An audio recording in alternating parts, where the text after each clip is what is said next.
Hello everyone, इस video में हम स्टार्ट करने वाले हैं इंग्लिश का chapter number 1 a letter to God. ठीक है, सबसे पहले तो टाइटल से क्लियर हो रहा है कि ये क्या है, स्टोरी में क्या है। और लेटर है। ठीक है, कोई पर्सन है, वो लेटर किसको लिख रहा है? गॉड को लिख रहा है। ठीक है, तो गॉड का एड्रेस तो पता नहीं होता किसी को, तो ये किसने लिखी है? जीएल फ्यूएंस। ये जीएल फ्यूएंस ने लिखी है, तो ये इसके राइटर हैं। सो पहले तो बिफोर यू रीड, तो पहले तो ये लेटर लिखी किसने है, किसको लिखी? Before you read, they say faith can move mountains but what should we put our faith in. कहते हैं कि फेथ से, यकीन से पहाड़ भी हिल जाते हैं, लेकिन हमें अपना जो यकीन है, अपना ट्रस्ट है, वो फेथ है, किस चीज़ में डालना चाहिए? तो इस स्टोरी में यही क्वेश्चन है हमारे पास कि what should we put our faith in, what should we put our faith in. ठीक है, so Lencho is a farmer. सबसे पहले तो लेंचो है यहाँ पे हमारा main character. It is a farmer, जो क्या है, एक फार्मर है, एक पुअर फार्मर है, who writes a letter to God. वो क्या कर रहा है? गॉड को लेटर लिख रहा है। ठीक है, गॉड को लेटर लिख रहा है। When his crops are ruined, कब लिख रहा है? जब उसकी जो क्रॉप्स हैं वो ख़राब हो जाती हैं। ठीक है, डिस्ट्रॉय हो जाती हैं, वो हम आगे स्टोरी में पढ़ेंगे कैसे होती हैं।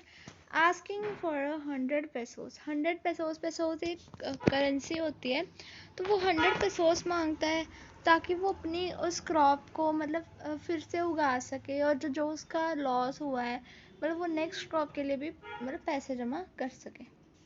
ठीक है, यूनिट का मतलब डिस्ट्रॉयड। तो ऐसे मतलब साथ में मीनिंग्स भी हम डिस्कस करेंगे। Does Lencho's letter reach God? Does God send him the money? Think what your answers to these questions would be and guess how the story continues before you begin to read it.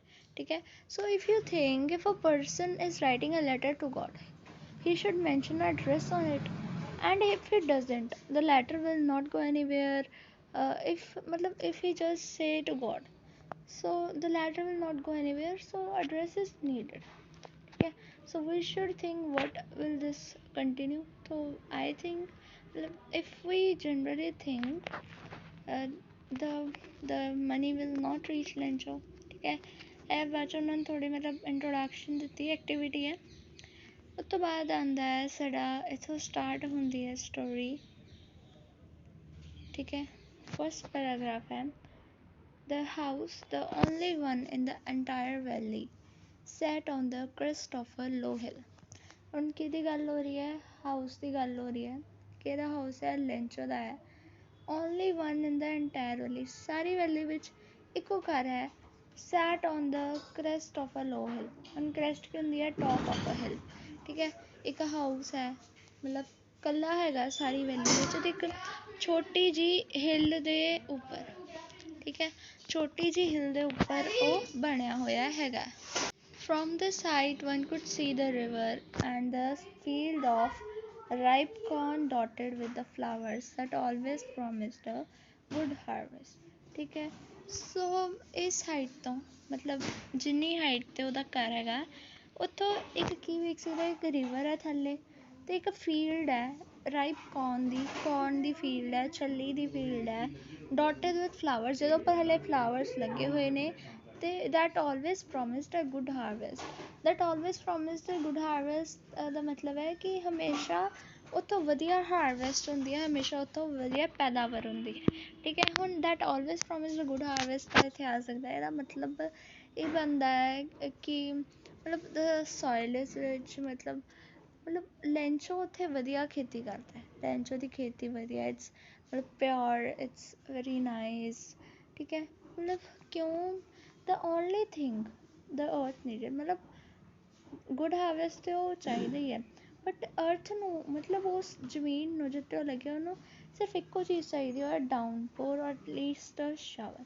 ਠੀਕ ਹੈ, ਹੁਣ shower ਦਾ ਤੇ ਮਤਲਬ ਪਤਾ clear ਹੋ ਰਿਹਾ ਕਿ shower means rain, downpour means a heavy or sudden fall of rain। ठीक है, downpour means a heavy or a sudden fall of rain throughout the morning।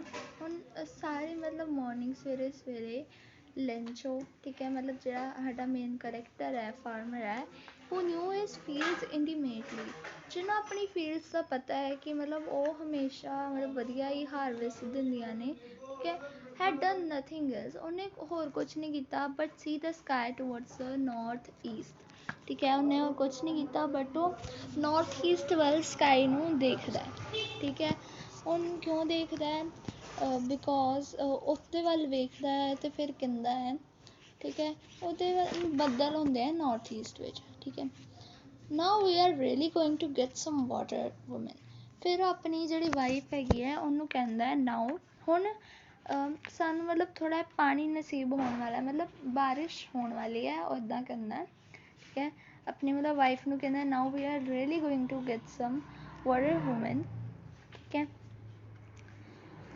The woman who was preparing ਸੱਪਰ, ਹੁਣ ਉਹਦੀ wife ਕੀ ਕਰ ਰਹੀ ਸੀ, ਸੱਪਰ ਬਣਾ ਰਹੀ ਸੀ, ਸੱਪਰ means soup ਬਣਾ ਰਹੀ ਸੀ, ਰਿਪਲਾਈ ਕਰਦੀ ਹੈ ਯੈਸ ਗੋਡ ਵਿਲਿੰਗ, ਕਿ ਹਾਂ ਜੇ ਮਤਲਬ ਖੁਦਾ ਨੂੰ ਮਨਜ਼ੂਰ ਹੋਵੇ ਜਾਂ ਜੇ ਪਰਮਾਤਮਾ ਨੂੰ ਮਨਜ਼ੂਰ ਹੋਵੇ ਤਾਂ ਜ਼ਰੂਰ।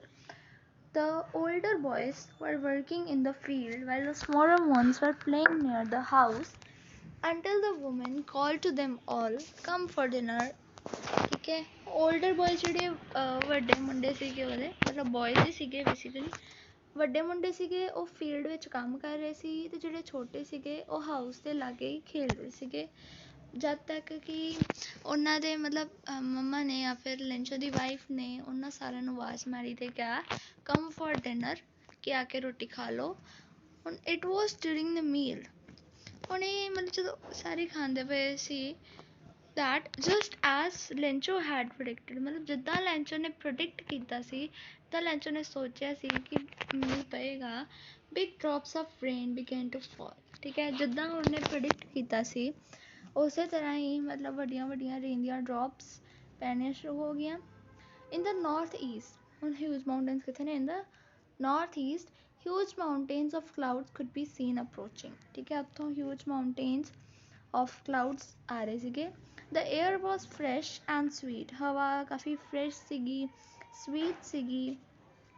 The man went out for no other reason than to have the pleasure of feeling the rain on his body, ਹੁਣ ਜਿਹੜਾ ਲੈਂਚੋ ਸੀਗਾ ਇਸ ਦੌਰਾਨ ਬਾਹਰ ਗਿਆ, ਠੀਕ ਹੈ, ਕਿਸੇ ਹੋਰ ਰੀਜ਼ਨ ਵਾਸਤੇ ਨਹੀਂ, ਨਾ ਆਪਣੀ ਮਤਲਬ ਖੇਤੀ ਨੂੰ ਵੇਖਣ ਵਾਸਤੇ ਨਾ ਕੁਛ ਹੋਰ, but to have the pleasure of feeling rain on his body, ਕਿ ਉਹ ਜਿਹੜੀ ਉਹਨੂੰ ਖੁਸ਼ੀ ਹੋ ਰਹੀ ਸੀ ਕਿ ਮਤਲਬ ਰੇਨ ਆਈ ਸੀਗੀ ਅਤੇ ਉਹ ਆਪਣੀ ਬੋਡੀ 'ਤੇ ਉਸਨੂੰ ਮਹਿਸੂਸ ਕਰ ਪਾਉਂਦਾ, ਹੀ ਵੈਂਟ ਆਊਟ, ਠੀਕ ਹੈ।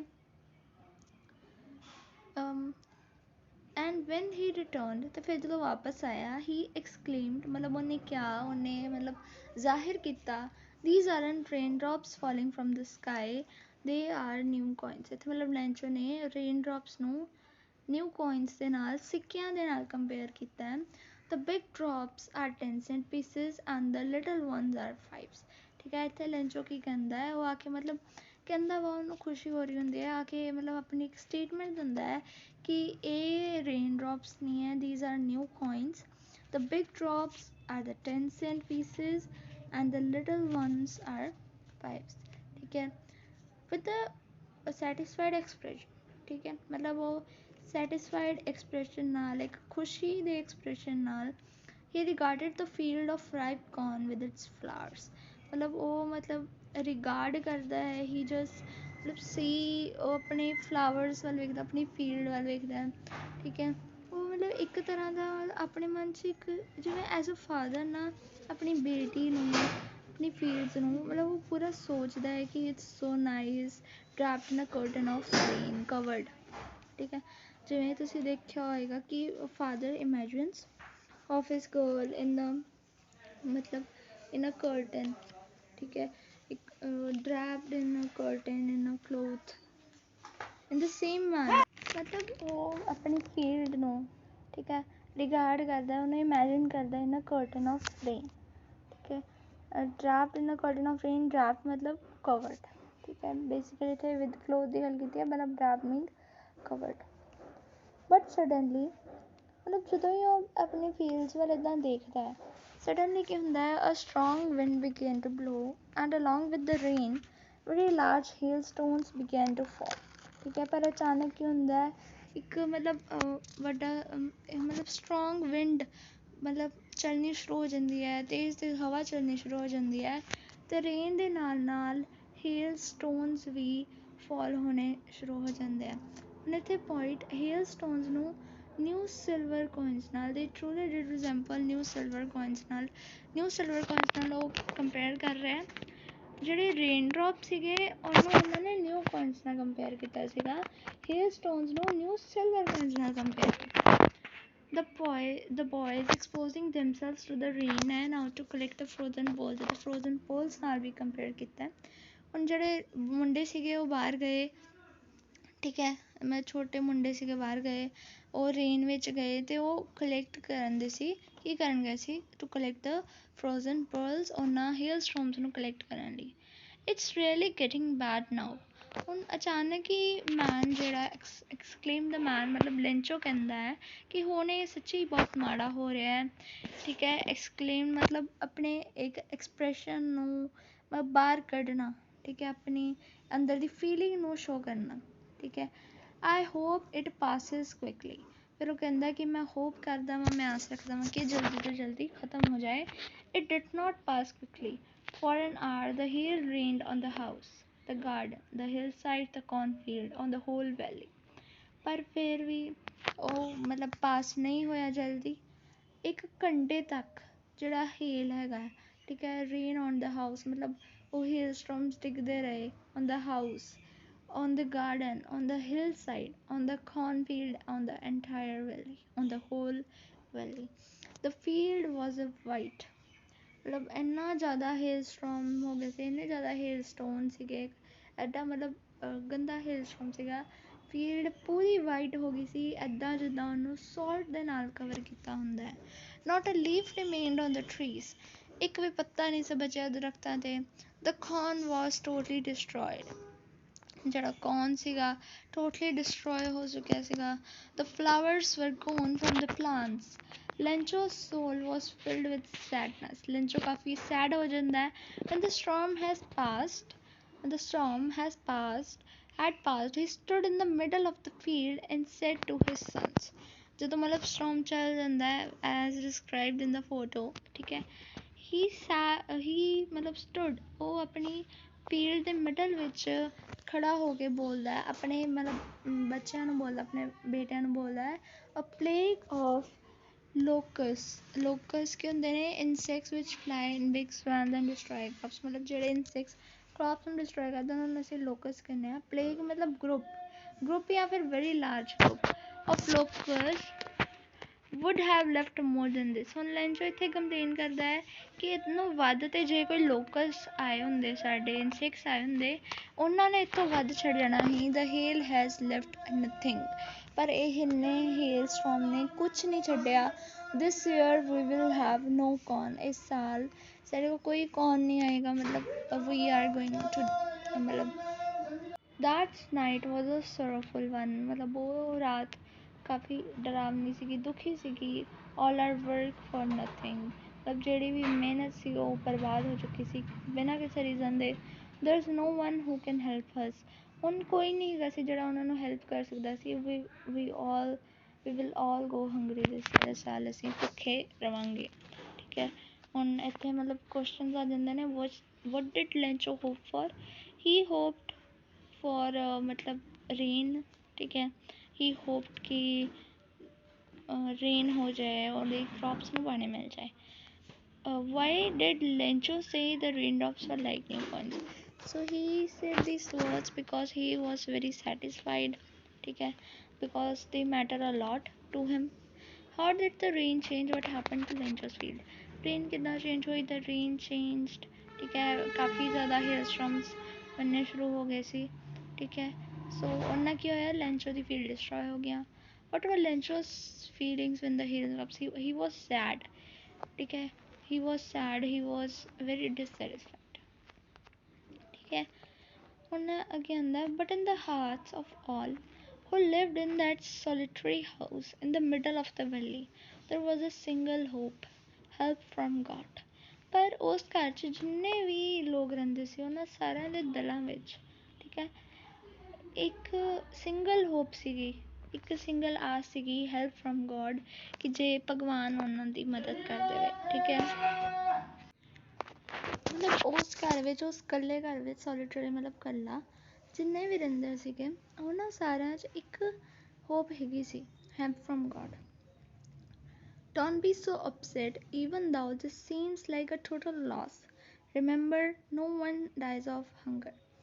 ਹੁਣ ਮਤਲਬ ਲੈਂਚੋ ਦੇ ਵਰਡਸ ਨੇ, ਠੀਕ ਹੈ, ਕਿ ਹੁਣ ਜ਼ਿਆਦਾ ਅਪਸੈਟ ਹੋਣ ਦੀ ਵੀ ਜ਼ਰੂਰਤ ਨਹੀਂ ਹੈ, ਜ਼ਿਆਦਾ ਦੁਖੀ ਹੋਣ ਦੀ ਵੀ ਜ਼ਰੂਰਤ ਨਹੀਂ ਹੈ। ਭਾਵੇਂ ਇਹ ਟੋਟਲ ਲੋਸ ਵਾਂਗ ਲੱਗ ਰਿਹਾ ਕਿ ਜਿਵੇਂ ਸਭ ਕੁਛ ਹੁਣ ਖਤਮ ਹੋ ਗਿਆ, ਬਟ ਇੰਨਾ ਯਾਦ ਰੱਖੋ, no one dies of hunger, ਕੋਈ ਵੀ ਭੁੱਖਾ ਨਹੀਂ ਮਰਦਾ। ਠੀਕ ਹੈ, ਮਤਲਬ ਉਹਨਾਂ ਵਿੱਚ ਇੱਕ ਹੋਪ ਹਾਲੇ ਵੀ ਹੈਗੀ ਹੈ। That's what they say, no one dies of hunger, ਮਤਲਬ ਉਹਨਾਂ ਦਾ ਕਹਿਣ ਦਾ ਮਤਲਬ ਹੈ ਕਿ ਕੋਈ ਵੀ ਭੁੱਖਾ ਨਹੀਂ ਮਰਦਾ, ਮਤਲਬ ਰੱਬ ਸਾਰਿਆਂ ਦੀ ਮਦਦ ਜ਼ਰੂਰ ਕਰਦਾ।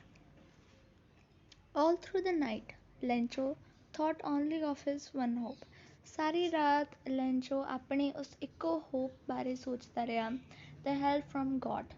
ਠੀਕ ਹੈ, ਕਿ ਉਹ ਰੱਬ, ਜਿਹੜੀ ਉਹਨੂੰ ਰੱਬ ਤੋਂ ਮਦਦ ਮਿਲ ਜੇ। Whose eyes, ਹੁਣ ਜਿਹਦੀਆਂ ਅੱਖਾਂ, as he had been instructed, ਜਿੰਨਾ ਕੁ ਉਹਨੂੰ ਪਤਾ ਸੀ, see everything, ਸਭ ਕੁਛ ਦੇਖਦੀਆਂ ਨੇ, even what is deep in one's conscience, ਭਾਵੇਂ ਇੱਕ ਬੰਦੇ ਦੇ ਅੰਦਰ ਕੀ ਚੱਲ ਰਿਹਾ ਹੈ ਉਹ ਵੀ ਦੇਖਦੀਆਂ ਹੈ, ਉਹਦੀ inner sense of right and wrong. Rancho was an ox of a man, working like an animal in the fields, but still he knew how to write. ਹੁਣ ਲੈਂਚੋ ਸੀਗਾ, ਅਬੋਇਡ ਨੇ ਕਿੰਨਾ ਕੰਪੇਅਰ ਕੀਤਾ, aux of A man. Aux ਮਤਲਬ ਇੱਕ ਬਲਦ ਵਾਂਗ ਕੰਮ ਕਰਦਾ ਸੀਗਾ, ਠੀਕ ਹੈ, ਇੱਕ ਜਾਨਵਰ ਵਾਂਗ ਫੀਲਡ ਵਿੱਚ ਕੰਮ ਕਰਦਾ ਸੀਗਾ, ਪਰ ਫਿਰ ਵੀ ਉਹਨੂੰ ਲਿਖਣਾ ਆਉਂਦਾ ਸੀਗਾ। ਦ ਫੋਲੋਇੰਗ ਸੰਡੇ, ਹੁਣ ਜਿਹੜਾ ਸੰਡੇ ਆਉਣਾ ਸੀ, at daybreak he began to write a letter which he himself would carry to town and place in the mail. It was nothing less than a letter to God. ਠੀਕ ਹੈ, ਹੁਣ ਆਉਣ ਵਾਲੇ Sunday ਡੇ break 'ਤੇ ਉਹਨੇ ਕੀ ਕੀਤਾ, ਇੱਕ letter ਲਿਖਣਾ ਸਟਾਰਟ ਕੀਤਾ, ਜਿਹਨੂੰ ਕਿ ਉਹ ਆਪ ਟਾਊਨ ਤੱਕ ਲੈ ਕੇ ਜਾਏਗਾ, ਮੇਲ ਵਿੱਚ ਪਲੇਸ ਕਰੇਗਾ। ਉਹ ਲੈਟਰ ਕੀ ਸੀਗੀ, it was nothing less than a letter to God, ਮਤਲਬ ਉਹਨੂੰ ਇੱਕ ਗੋਡ ਨੂੰ ਇੱਕ ਲੈਟਰ ਲਿਖਣ ਲੱਗਾ। ਠੀਕ ਹੈ, ਸੋ ਇੱਥੋਂ ਹੋ ਗਈ, ਅਸੀਂ ਆਪਣੀ ਨੈਕਸਟ ਵੀਡੀਓ 'ਚ ਪੜਾਂਗੇ। ਆਈ ਹੋਪ ਸੋ ਤੁਹਾਨੂੰ ਇਹ ਸਮਝ ਆ ਗਿਆ ਹੋਏਗਾ। Thanks for watching.